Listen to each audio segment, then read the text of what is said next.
But if you look at technology, you look even at supply chains, you look at economic policies, you look at climate events, pandemics. I mean, just think of the last 5 years. Everything which people said, oh, you can have wars, but in this day and age, you can't have long wars. Nobody can afford it. By the way, there's a long war going on right now, which is into its 4th year. People said, oh, some regions, they will never change. Look at the Middle East and see how much it has changed. He said, oh, we are so interdependent, nobody is going to really mess around with trade because we have too much locked into trade, nobody is going to take the risk. Guess what? Somebody took a big risk. So, I would say today, one way of dealing with blind spots is to try to continually update your risk assessments. And, it sounds like you're playing defense. That's not really the intent. But you actually continuously build a risk mitigation. If you ask me today, what are most countries doing in foreign policy? They are de-risking. They are de-risking their economy. They are de-risking their politics. They are de-risking their dealings with everybody. They are sometimes de-risking their internal, narratives. So that's really right now a very, very big challenge.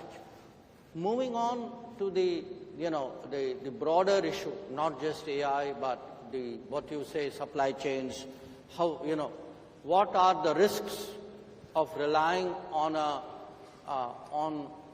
data, on models, on flows, on supply chains, on services which are not yours? Of course there is a risk.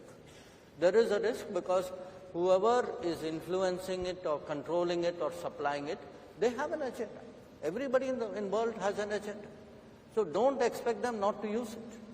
So part of, when we say Viksit Bharat, when we say Atmanirbhar Bharat, the whole idea is to motivate ourselves, and I say this to all of you, it's particularly your generation, because it's in your lifetime that Viksit Bharat is going to be achieved. That how do we build our systems and our, in a sense, self-reliance? Now again, people sometimes take it to extreme and say, oh, we are going back to the past. We had a protectionist sort of period which didn't work out so well for us. I agree. We had issues in the earlier decades. But that doesn't mean you open up all your doors and windows and let anybody who wants to walk in come into your house.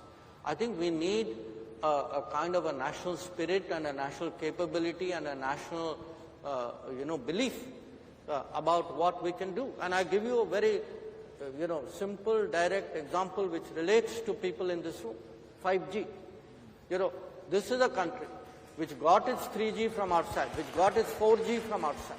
But when it came to 5G, we realized the risks of 5G, reliance on 5G from an external provider is so huge that we should make an effort.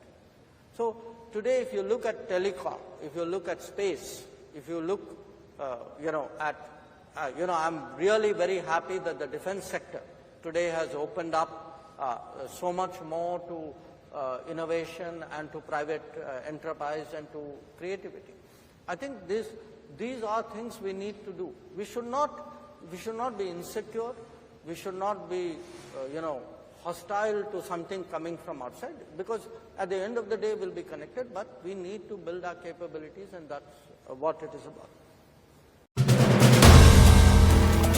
If you like the video, do like, comment, share and subscribe.